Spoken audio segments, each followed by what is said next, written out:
Vamos a seguir caminando en la presencia, compartiendo un poquito de sabiduría de un libro maravilloso, Ruedas del Alma, Cábala y la reencarnación del Rabino Berg.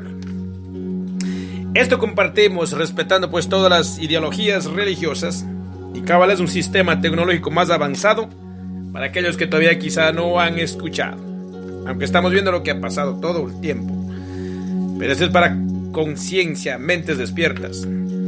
Todo el material de este libro es tan fiel al original, prefacio, como ha sido posible, incluso en la sección sobre el centro, que describe el centro de Cábala y sus actividades, así como la explicación que hace el Rab sobre el Zohar.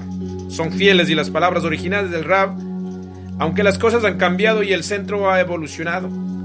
Sentimos que era importante y relevante para el lector entender y percibir, a través de las palabras del Rab, la trayectoria histórica del centro, como una cápsula del tiempo que se abre décadas e incluso más siglos más tarde. Los pensamientos y la intención del Rab cuentan una historia que forma parte de las enseñanzas tanto como de la propia sabiduría. Este libro fue escrito por Rab Berg hace más de 40 años, cuando la Cábala no estaba a la fácil disposición de la persona común, y el mundo y la comunidad judía en particular todavía la consideraba un estudio destinado a los judíos y los eruditos. En aquel tiempo los círculos religiosos judío-cristianos no aceptaban en general la idea de la reencarnación. Asimismo había un gran número de personas que se alejaban de la religión para acercarse a la espiritualidad. Algunos de los comentarios del Rab pueden parecer fuera de contexto, pues muchas de las cosas sobre las cuales el Rab discute aquí ya no son un problema. Sin embargo, es importante para el lector saber que en su época este libro fue una revolución y que el trabajo del Centro de Cábala, dirigido por el Rab y Karen Berg, cambió el mundo para siempre. Hoy en día, la reencarnación es un tema de conversación habitual. Cábala es una palabra conocida. La espiritualidad ha pasado a formar una gran parte del diálogo de la vida judio-cristiana y las personas están volviendo a una vida y un camino dentro de sus congregaciones espirituales. Introducción. Han pasado casi 20 años desde que conocí a mi maestro, Rob Runwin, y me dispuse a aprender el camino de la Cábala para quizá algún día guiar a otros en su camino. Sin embargo, para mi consternación, mi investigación sobre el delicado y fundamental tema de la reencarnación y la importancia del lugar que ocupa en la Cábala pronto reveló los escasos conocimientos sobre el tema que estaban a disposición del público en general. Cuando empecé a indagar sobre el tema de la reencarnación, encontré muy poco material escrito por los cabalistas judíos contemporáneos. La mayoría del trabajo que se ha llevado a cabo sobre el tema ha sido realizado por eruditos no judíos.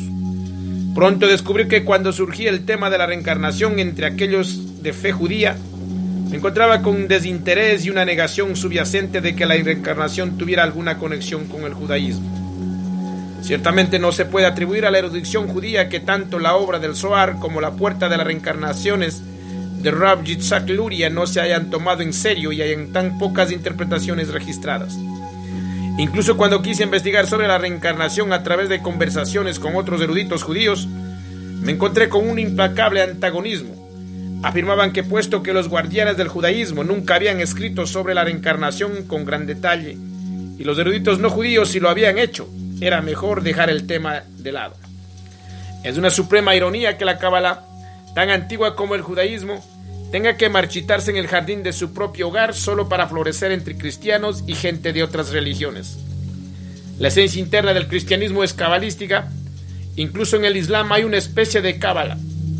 Estos devotos de la sabiduría no son cautelosos a la hora de compartirla, pero a pesar de todo el secretismo que hubo en el pasado entre los cabalistas judíos, la mera codicia, un anatema cabalístico en sí misma, no basta para explicar por qué los judíos no han escrito y enseñado más públicamente. En gran parte la razón por la cual se han mantenido ocultos los detalles de la Cábala puede ser que hasta la era actual simplemente no había una forma viable de enseñarla. Pues solo cuando el conocimiento sobre la electricidad, la física básica y los principios generales de la mecánica cuántica estuvieron en posesión de la persona común, la Cábala ha podido enseñarse en periodo de tiempo inferior a una vida. La Cábala, que es tan alejada de la religión como la química o la física, ha atraído siempre el fuego hostil tanto de religiosos como de científicos. Los religiosos temían a la blasfemia de su lógica y los científicos temían a la metafísica que la llevaba más allá del ámbito de la ciencia actual. Solo con la llegada de Einstein, con su teoría de la relatividad y el análisis del mundo subatómico, se pudo tender una puente entre el científico y el cabalista. Y solo con la llegada de la era de Acuario, la era mesiánica, pudo cruzarse el puente entre el religioso y el cabalista. Ahora, por primera vez, ama a tu prójimo. El artículo de la fe fundamental para judíos y cristianos por igual puede mostrarse en una fórmula matemática. Este primer volumen de reencarnación será más que un simple resumen de la estructura del tema tal como se revela en algunos clásicos del misticismo judío. Estas obras antiguas son, lamentablemente, oscuras hasta el punto de ser opacas frecuentemente. Cuando intento definir y aclarar el concepto de la reencarnación, me siento atraído por la interpretación de Rav Ashlag del Zohar. Sin embargo, limitarme a anotar lo que él escribió me dejaría con una pregunta. ¿Quién va a explicar la explicación de la Rav Ashlag? Su explicación en efecto era inteligible y creo que en la época en la cual escribió nos había llegado al momento de revelar los secretos más profundos de la reencarnación. Sin embargo, ahora toda la humanidad está entrando en la era de Acuario, la era mesiánica en la cual judíos y no judíos por igual deben finalmente escribir el último capítulo de su existencia. Los secretos de la cábala de la reencarnación deben ser revelados y yo en este libro trataré no solo de resumirlos, sino también de interpretarlos y darles significado tanto para el hombre laico como el erudito. En el proceso, este libro desafiará muchas ideas sobre la cábala y la visión judía de la reencarnación, las cuales aún siguen sin aceptarlas. Este reto y la corrección que resulta de él es la gran tarea de la erudición judía en nuestra generación. Nuestra generación es una de religiosos y de diáspora, exilio social, tanto para judíos como para cristianos. Además, ha sido testigo de una disminución del número de judíos y una gran reducción de las congregaciones cristianas en todo el mundo. Creo que la culpa tiene una creciente falta de espiritualidad en ambos credos. Sin la espiritualidad, la gente más hambrienta que nunca de iluminación espiritual o de simple aceptación como seres humanos está acudiendo a otras fuentes para buscar explicaciones significativas de sus propias vidas y las vidas de sus familiares y amigos. Lamentablemente, aquellos de quienes acuden a menudo carecen de información o erudición basada en publicaciones altamente expertas que contengan gran parte de la información sobre la reencarnación. Las fuentes a las que me refiero son, por supuesto, el Zohar y la Puerta de las Reencarnaciones de Rav Yitzhak Luria, a las cuales recurriré extensamente en este libro. La tarea de presentar este material con el propósito de enfatizar un conocimiento más profundo sobre la interacción de las fuerzas religiosas y sociales implicadas en el estudio de la reencarnación producirá algunas ideas que inicialmente pueden parecer extrañas o desconocidas. No obstante, si voy a lograr hacer una serie de contribución a este importante tema y una discusión tan necesaria, debo incluirlas. Intentaré hacer que esta sabiduría sea tan clara y concisa como sea posible. Un libro sobre la reencarnación debe primero plantear y responder a 3 preguntas. ¿Qué es la reencarnación? ¿Dónde pueden encontrarse argumentos que validen la reencarnación en la Biblia? ¿Cómo puedo reconocer su propia reencarnación? Al responder estas preguntas y otra multitud de preguntas que éstas inspirarán, no estaré diciendo nada nuevo.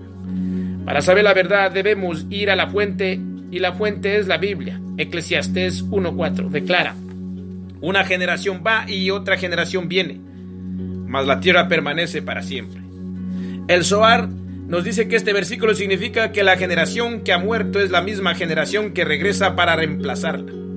Una clave idéntica puede encontrarse en los 10 mandamientos, la cual dice que castigó la iniquidad de los padres sobre los hijos hasta la 3ª y 4ª generación. Esto no implica, como algunos han sostenido erróneamente, que Dios está tan lleno de ira que no se conforma con castigar únicamente al pecador, sino también impondrá un castigo por el pecado sobre los inocentes nietos y bisnietos del dicho pecador. ¿Quién podría amar y adorar racionalmente a una deidad tan violenta y vengativa? El Zohar revela que el significado de este versículo es que la 3ª y 4ª generación son De hecho, la primera generación en encarnaciones posteriores. El alma regresa en la forma de sus propios descendientes para corregir sus pecados, citados como la iniquidad de los padres. Ejemplos como estos que respaldan la validez de la reencarnación abundan en la Biblia, y exploraremos muchos de ellos. Pero el concepto de la reencarnación no es en absoluto exclusivo del judaísmo. La idea ya era prevalente entre los indios del continente americano, y en el oriente la enseñanza de la reencarnación es ampliamente conocida e influyente. En la India millones de personas aceptan la verdad de la reencarnación de la misma forma que aceptamos la verdad de la gravedad, como una gran ley natural e inevitable. Ciertamente la humanidad tiene una necesidad y un deseo innatos de sobrevivir. Así pues, está claro que la reencarnación es una de las ideas religiosas fundamentales de la humanidad, casi equiparable a la creencia de la existencia de Dios mismo. El Zohar afirma esto y la puerta de la reencarnación lo amplifica.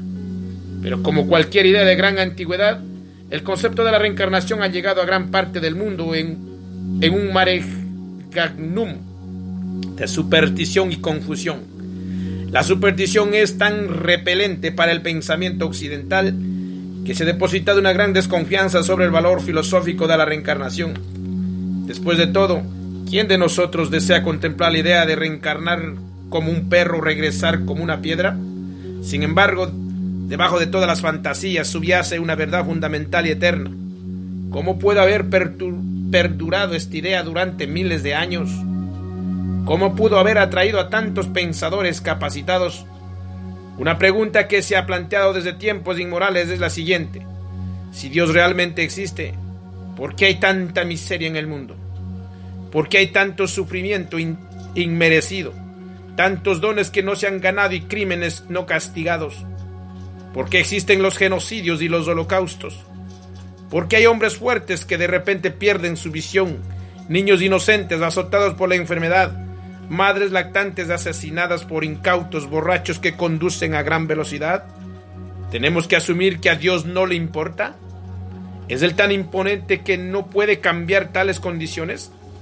En este mundo, ¿es el bien recompensado o el mal castigado? Se necesita muy poca observación para responder a esta pregunta. A menudo, el criminal anda suelto, el inocente está en la cárcel y el mediocre gana una fortuna. La Biblia nos habla de un tiempo por venir en el que nuestros castigos serán recompensados y nuestros pecados serán perdonados.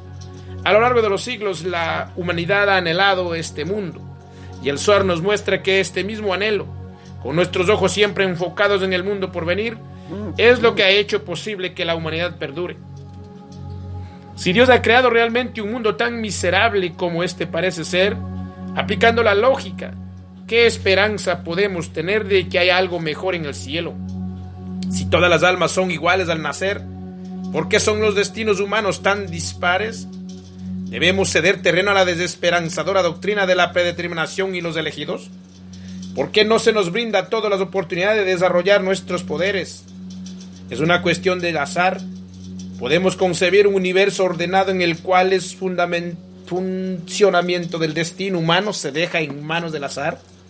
¿No es acaso significativo que todo el resto del funcionamiento del universo estén guiados por leyes y principios naturales? En lo que a este mundo respecta, la igualdad humana es un mito, a pesar de los discursos de los políticos. Somos desiguales mentalmente, espiritualmente y moralmente. Las oportunidades y las limitaciones parecen estar siempre jugando a policías y ladrones con nuestros planes. Algunas personas tienen cuerpos fuertes y sanos, otras son frágiles y enfermas. Algunas tienen cerebros rápidos y fantasiosos, otras aburridos y limitados. La igual está negada por cada aspecto de la naturaleza. El medio ambiente solo contiene desigualdad. Un niño que nace en África está limitado por este nacimiento a una vida de escasez extrema. Otro nace en medio de una civilización avanzada con todas las ventajas educativas y culturales. Uno nace en una sucia habitación oscura de un apartamento muy pobre. Otro nace en una casa refinada y es educado en el mejor vecindario. Si hay almas y todas son iguales al nacer, ¿por qué debe haber tal favoritismo? ¿Acaso no hay ninguna norma ni propósito en la asignación de la ley sobre nuestros respectivos destinos? Un hombre puede trabajar duro toda su vida y al final de esta acabar como paciente en un triste hospital o casa de caridad. Otro hereda un gran patrimonio y hace uso de los lujos del mundo como si fueran su propia cuenta bancaria. Aunque pueda ser un vago, un parásito o un miembro inútil de la sociedad, ¿por qué debería ser así? No es correcto decir que es una cuestión de intelecto, pues muchos hombres brillantes han fracasado y muchos necios han llegado al poder. Mires por donde mires, el mundo está lleno de crueles desigualdades e inexplicables contrastes. La Biblia nos dice que detrás de cada acontecimiento está Dios, pero nosotros no podemos probarlo señalando el estado del mundo. Al contrario, el caos moral parece ser más evidente que el orden moral. Así pues, debería sorprendernos que cada vez más judíos y cristianos de todo el mundo han ido abandonando paulatinamente sus sinagogas e iglesias. El judaísmo y el cristianismo, en su estado actual, están fracasando porque nos hemos convencido de que Adán nunca existió. Lo que necesitamos hoy en día es una llave maestra para abrir el aparente caos y encontrar el orden de su interior. La reencarnación, despojada de la superstición y las medias verdades, puede ser esa llave. La importancia de esa obra es presentar la verdad vital de la reencarnación. Es sorprendente lo rápido que las personas reflexivas han llegado a considerarla de forma favorable. En los últimos años la gente ha empezado a tomarse en serio la reencarnación. Hoy en día es razonable decir que millones de personas en el mundo occidental consideran la reencarnación como la explicación lógica de muchos problemas sociales, religiosos, humanísticos y medioambientales. Esta aceptación se ha difundido más allá de los límites de la cábala original. Se han ofrecido muchos cursos sobre el tema y han sido ampliamente aceptados. Como muchos maestros no son muy versados en la cábala, muchos de estos cursos han captado solo una fracción de estructura. Aún así, lo que se ha ofrecido ha sido fundamental en la mejoría de la vida de la gente, puesto que el concepto de la reencarnación es una herramienta racional para lidiar con los problemas más incomprensibles de la humanidad. Resulta inigualable en su poder para iluminar e inspirar. Lamentablemente, pocas personas se toman el tiempo para explorar cuál es su visión acerca de la verdad sobre qué es realmente lo que perturba al mundo. Si lo hicieran, se sorprenderían al descubrir cuántas cosas se aceptan como verdades sin haber sido realmente exploradas. Por ejemplo, cuando nace un niño, damos por sentado que su conciencia fue creada con su cuerpo, que el aspecto interno del individuo que llamamos alma está ahí, y que es inevitable que esté ahí mientras ese niño viva. ¿Por qué aceptamos la propuesta de que el elemento interno que está en nuestro interior determina nuestras acciones? En Iniciación a la Cábala se muestra por qué damos ese por sentado sin pensar mucho más allá de lo que parece obvio. Brevemente es la siguiente manera. En un niño vemos el aparente desarrollo de la conciencia, la mente y el crecimiento de esa mente con el paso del tiempo. Vemos el crecimiento de la mente paralelamente al desarrollo del cuerpo. En edades avanzadas la conciencia desaparece de repente con la muerte del cuerpo. Por lo tanto, podemos suponer sin temor a equivocarnos que había algo interno que no podía ser percibido, pero que aún así tenía que existir. Algunos pueden argumentar que el cerebro produce la conciencia y que mucho de lo que creemos que es interno en realidad lo produce el cerebro físico. Pero esta no es en absoluto la única explicación. El crecimiento de un niño en edad temprana es tan espectacular, dado el corto periodo de existencia del niño, que no podemos decir realmente que tal desarrollo se produce puramente en un nivel físico. Cuando el instrumento se destruye y la conciencia ya no puede sentirse a nivel físico, ¿queda entonces implícita la aniquilación de la mente y el alma? No. El alma de un hombre no depende de la existencia del cerebro de la misma forma que un músico no depende de la existencia de su violín. Aunque ambos instrumentos son necesarios para la expresión musical del mundo físico, solo cuando podemos comprender totalmente este punto de vista podemos empezar a aproximarnos al estudio de la reencarnación. La conciencia humana existía antes del nacimiento, y por conciencia humana me refiero al alma. Esta es la primera verdad fundamental de la reencarnación. En el transcurso de esta obra intentaré evidenciar que la muerte solo ocurre en el cuerpo. El alma vive eternamente. Este es el aspecto de entendimiento faltante y que ha evitado que tengamos una cosmovisión objetiva de nosotros mismos. En lugar, observamos los acontecimientos mientras se mueven sobre el escenario de nuestras vidas. viéndoles como partes desconectadas de una escena que dura poco menos de 70 a 120 años. Mi intención no es demostrar que la reencarnación es un hecho de la naturaleza, aunque hay pruebas irrefutables que apoyan a la propuesta. Aquel que sienta la necesidad de una validación científica estricta debe darse cuenta que a medida que nos adentramos en el mundo subatómico de la existencia, descubrimos que la validación científica estricta de cualquier cosa se vuelve prácticamente imposible. La mecánica cuántica y el principio de incertidumbre, hoy en día respetado científicamente, se ha ocupado de ello. En esencia, la verificación de la reencarnación no yace en la acumulación de más pruebas estrictas, sino más bien en la persuasión de los escépticos para que acepten lo que ya se ha dado a conocer. El avance del conocimiento científico rara vez es una limpia secuencia de la predicción teórica hasta la prueba observable, más bien en la imaginación, el destello súbito de la inspiración. Lo que ha producido los mayores avances dentro de la comunidad científica. La ciencia nunca ha sido una recolección de datos conocidos, ni un equipo de sujetos lidiando con fenómenos naturales. Más bien es un camino para descubrir cómo funciona nuestro mundo lanzando teorías y luego sometiéndolas a la prueba de la observación y la experimentación. Entre el mundo abstracto de la conjetura y el mundo real de la experimentación siempre existirá una tensión continua y a veces incluso conflicto.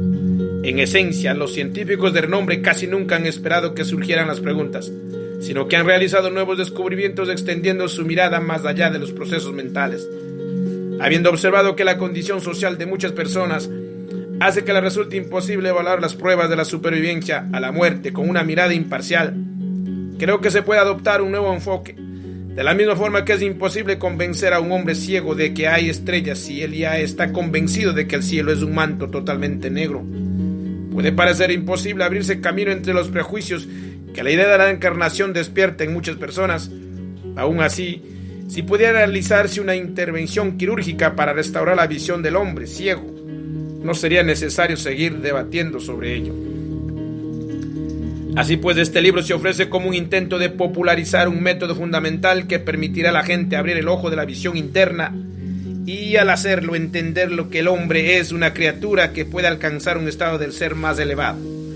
Tal como explicado en la iniciación de la Cábala, nos estamos hablando de un tema religioso, no estamos hablando de un tema religioso. La reencarnación no es una cuestión de fe ni doctrina, sino de lógica y razón. Aún así, la Biblia es su origen. En este libro presentaré no solo la información existente, sino también, por primera vez, nuevos textos originales que demuestran que la reencarnación es una realidad de la vida, sea cual sea el credo o la doctrina bajo la cual se viva esa vida. Las múltiples facetas de las novedades sobre la reencarnación proporcionarán a todos los hombres y a las mujeres una de las razones principales para su existencia y explicará por qué nos comportamos como lo hacemos. Parte 1. El ámbito de la reencarnación. Capítulo 1. Parte 1. El ámbito de la reencarnación. Capítulo 1. Religión y ciencia. Muchos creen que más allá de la necesidad de sobrevivir, la vida humana no tiene ninguna otra explicación. Otros quizá nunca lleguen a pensar siquiera en el asunto. Sin embargo, aquellos que hemos sido educados en la tradición judía tenemos creencias acerca de la vida humana y el sufrimiento, y creemos que cada ser humano tiene un alma y que esa alma es inmortal. Creemos que el sufrimiento es una prueba que nos pone Dios, siendo el cielo la recompensa o el infierno el castigo que nos espera. Creemos no porque tengamos prueba de ellos, sino debido a que estas cosas se nos han enseñado bajo la autoridad de nuestros padres y prelados, que a su vez lo tomaron de sus padres y maestros religiosos hasta remontarnos a la autoridad de la Biblia. No obstante, desde el renacimiento del mundo occidental se ha vuelto cada vez más escéptico del conocimiento heredado únicamente bajo la fuerza de la autoridad, sea dicha autoridad una persona o un libro. Se fomenta el escepticismo en todas las creencias que no pueden sobrevivir el implacable examen de la ciencia. Ptolomeo dijo que el sol giraba alrededor de la Tierra. Más tarde, Copérnico desarrolló un instrumento que probaba que era al revés. Una vez hubo la creencia casi universal de que la Tierra era plana. Entonces llegaron Colón Magallanes y otros intrépidos aventureros que derrocaron esa convicción navegando hacia el oeste y regresando a casa desde el este mediante esta y cientos de otras demostraciones, la humanidad fue gradualmente dándose cuenta de que las antiguas autoridades podían estar equivocadas. Un descubrimiento tras otro, fue fragmentado y desordenado el cuadro limpio y organizado que la humanidad creía que estaba a prueba de los desafíos. Nadie ha sido nunca capaz de ver o detectar un alma. ¿Y la inmortalidad? ¿Quién ha regresado alguna vez para hablarnos de ella? ¿Y el cielo? Nuestros telescopios no nos muestran ninguna evidencia. ¿Y Dios? Algunas mentes instruidas dicen que es el resultado de una mente que necesitaba un sustituto paterno. El universo es una máquina colosal y el hombre es una pequeña máquina. Aunque ambos han sido posibles mediante la organización de los átomos en un proceso evolutivo natural, el sufrimiento es la lucha inevitable del hombre por la supervivencia. Nada más. La muerte es una mera disolución de los elementos químicos. Los hechos están ahí, igual que lo estaban cuando el sol giraba alrededor de una tierra plana. La ciencia nació de nuestros 5 sentidos.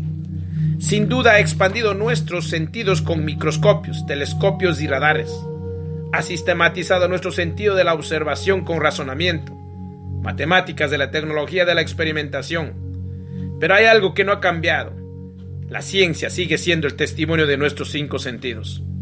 La física clásica responde nuestras preguntas acerca de la naturaleza esencial de las cosas a través del modelo newtoniano del universo. Las propiedades del átomo fueron extraídas por primera vez de la noción macroscópica de las bolas de billar y por lo tanto a la experiencia sensorial. Nunca se cuestionó si el modelo podía o no aplicarse al mundo del átomo. Ni siquiera fue investigado a nivel experimental sino hasta el siglo XX, cuando los físicos pudieron finalmente abordar la cuestión de la naturaleza esencial de la materia. Con la ayuda de la tecnología más sofisticada que jamás había visto el mundo, fueron capaces de penetrar más y más profundo en la naturaleza, destapando una capa de materia tras otra. La existencia de los átomos fue verificada. Luego se descubrieron los constituyentes de los átomos, el núcleo, los electrones y finalmente los componentes del núcleo, los protones, los neutrones y una multitud de otras partículas subatómicas. A medida que los complicados instrumentos de la física moderna experimental fueron penetrando en el mundo submicroscópico, hasta llegar a ámbitos de la naturaleza lejanos a nuestro entorno macroscópico, este mundo se volvió súbitamente accesible a nuestros sentidos. El mundo subatómico sigue estando más allá de nuestras percepciones sensoriales. Sin embargo, con la ayuda de la instrumentación moderna, podemos observar las propiedades de los átomos y sus constituyentes de una forma indirecta. Aún así, solo podemos hacerlo mediante una cadena de procesos que concluyen con el clic audible de un contador Geiger o en el punto oscuro de una placa fotográfica. Por lo tanto, lo que vemos y oímos nunca son de por sí fenómenos que se investigan, sino siempre son consecuencias. En este nivel, el conocimiento de la materia ya no deriva de la experiencia sensorial directa. Así pues, nuestro lenguaje, que toma las imágenes del mundo de los sentidos, deja de ser adecuados para describir los fenómenos observados. Cuando más profundizamos en la naturaleza, más imágenes y conceptos del lenguaje ordinario debemos abandonar. En este viaje al mundo de los infinitamente pequeños, el paso más importante desde un punto de vista filosófico fue el primero que se dio una vez que el físico se encontró lidiando con la experiencia no sensorial de la realidad. Tuvo que enfrentarse al aspecto paradójico de la experiencia. Cuando Einstein desarrolló su teoría de la relatividad, derrumbó muchos de los aspectos fundamentales de la física cuántica. Cuando nos dijo que el tiempo no es invariable, con ello abrió la puerta y que la validez de la reencarnación fuera considerada. Irónicamente, los instrumentos que hemos creado con nuestros 5 sentidos nos han mostrado que este equipamiento sensorial es imperfecto en sí mismo e inadecuado para presentarnos el mundo tal como realmente es. Las ondas de radio, la radioactividad de la energía atómica son solo algunos de los fenómenos que ahora nos muestran que estamos rodeados de ondas y pulsaciones de energía invisibles. Las partículas más diminutas de materia contienen fuerzas de una magnitud tan grande que nuestra imaginación no puede abarcarlos. Si el científico fuera a considerar el fundamento de fundamentos La semilla tendría que preguntarse cómo ese núcleo diminuto puede producir un despliegue infinito de vida con todas sus diversidades. El fenómeno del esperma humano desafía la imaginación. Los 5 sentidos nunca podrían proporcionarnos los medios para lograr el funcionamiento de esta semilla. Capítulo 2. La nueva era de la realidad. Estamos mirando al mundo a través de pequeñas mirillas. Nuestros ojos y oídos en la totalidad limitada de nuestro cuerpo. Nuestra sensibilidad vibratoria a la luz nos permite recibir tan solo una pequeña fracción de la totalidad de las vibraciones de la luz que existen. Un silbato de perro de 50 centavos llamará a nuestro perro, pero nosotros no lo oiremos porque su frecuencia vibratoria está por encima de nuestro límite superior de sensibilidad. Hay muchos animales e insectos cuyo rango de visión, audición u olfato es diferente al nuestro. Por consiguiente, su universo contiene muchas cosas que no podemos percibir. Resulta un espectáculo curioso, el hombre orgulloso, superado por los animales, los pájaros y hasta los insectos. Un hombre pensante no puede sino preguntarse acerca de su percepción de la realidad y desear ver por sí mismo algunas de estas grandes invisibilidades. Imagina que fuéramos entrenados para utilizar nuestro equipamiento sensorial de tal forma que nuestra sensibilidad vibratoria a la luz y el sonido fuera ligeramente aumentada. ¿Acaso no nos volveríamos conscientes de muchos objetos que hasta entonces eran indetectables para nosotros? Supón que algunas personas nacieran con un rango de sensibilidad ligeramente aumentado. ¿Acaso dichas personas no podrían ver y oír cosas que el resto de nosotros no vemos y oímos? La historia a menudo represora al hombre indica numerosos casos en los que estas sensibilidades aumentadas parecen haber existido.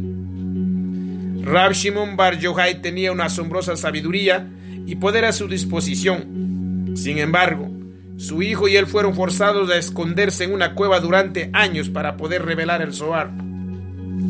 Pero la ciencia también tiene la capacidad de expandir las sensibilidades del hombre, a menudo en áreas consideradas incómodas y extrañas por parte de otros científicos. Semyon y Valentina Kirlian son un excelente ejemplo. En 1958, 2 científicos soviéticos que utilizaban una técnica fotográfica conocida desde la década de 1890 captaron por primera vez en la cámara una imagen del campo biológico que constituye el aura humana. El proceso, llamado electrofotografía, hace también posible examinar el patrón de luminiscencia de docenas de materiales: goma, monedas, hojas, papel y tejidos. Los Kirlians descubrieron que los detalles estructurales de las emanaciones eran distintos para cada objeto examinado y fotografiado. Pero el resultado más significativo de su profundo estudio fue descubrir que los seres vivos tienen patrones totalmente diferentes de aquellos que emanan de los objetos inanimados.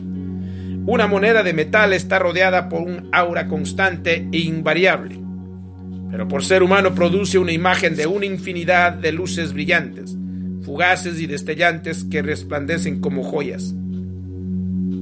Cuando reportaron los resultados de su descubrimiento, los científicos escribieron: lo que vimos en el panorama a través del microscopio y nuestros instrumentos ópticos parecían como la tabla de control de una computadora gigante. Las luces brillaban y se atenuaban aquí y allá, señalando procesos internos. Si algo no iba bien por dentro, o si las condiciones requerían de un ajuste, el ingeniero en la tabla del control podía leer las señales en las luces. En los seres vivientes, vemos las señales del estado interno del organismo reflejadas en la brillantez, la opacidad o el color de los destellos. La vida interna de las actividades dentro de un ser humano está escrita en estos jeroglíficos de luz. Hemos creado un aparato que escribe estos jeroglíficos, pero para leerlo vamos a necesitarlo ayuda. En Psychic Discoveries Behind the Iron Curtain, descubrimientos psíquicos detrás de la cortina de hierro, Ostrander y Schroeder escribieron lo siguiente acerca de la fotografía Kirlian. El equipo Kirlian estaba trabajando aquella noche con las fotografías cuando sucedió algo extraño. Tras haber examinado las hojas de varias plantas, sabían que cada especie tenía su propio patrón único de energía, como si fueran patrones individuales de un televisor que emiten desde cada tipo de planta. pero las fotos de las hojas idénticas diferían pronunciadamente entre ellas. ¿Eran las hojas de las especies distintas de plantas? ¿Habían cometido un error?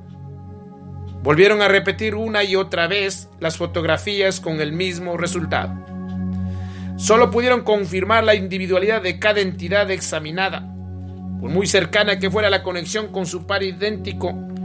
Súbitamente, en un mundo en el que los fenómenos paranormales y metafísicos existen, y en el cual incluso el aura de una entidad individual demuestra ser diferente a la de su par idéntico, nuestros 5 sentidos se convierten ciertamente en un guía patético.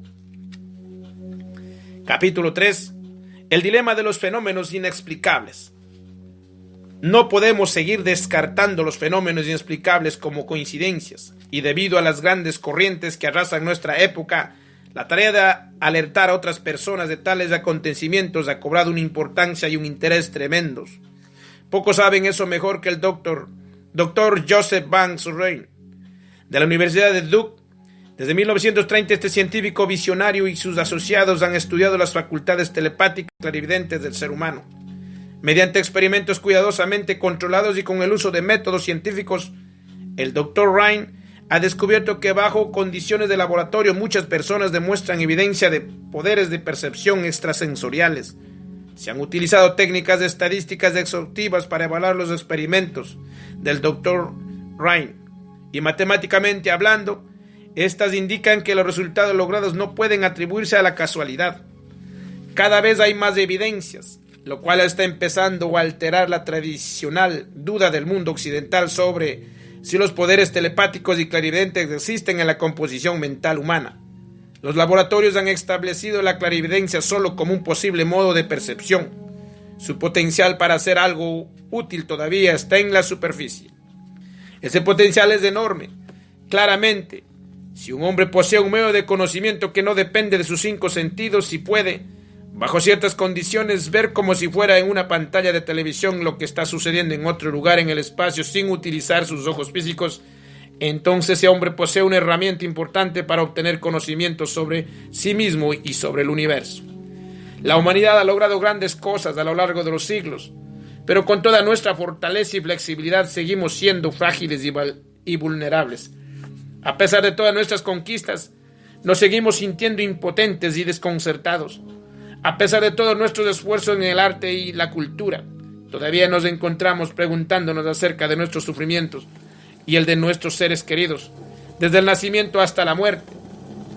No obstante, últimamente hemos penetrado en los recovecos internos del átomo y ahora, con nuestras recientemente descubiertas facultades de percepción extrasensorial y nuestra nueva conciencia de la relación tan estrecha que existe entre la mente consciente y la mente subconsciente, estamos a punto de penetrar en los santuarios internos de nuestra alma. Quizás al fin podamos encontrar respuestas satisfactorias a los enigmas fundamentales de nuestra existencia. Quizás ahora podremos entender las razones de nuestro propio nacimiento y nuestro dolor, y aprender a dónde nos lleva todo esto más allá de nuestra muerte. Bueno, amados hermanos, como siempre, de Secretos y Manantial del Cielo trato de compartir sabiduría para que cada uno de vosotros despertemos.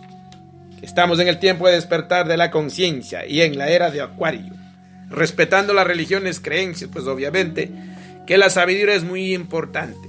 La sabiduría no puede apartarse del hombre, y el hombre tampoco se aparta de la sabiduría. Sigue para adelante haciendo la diferencia.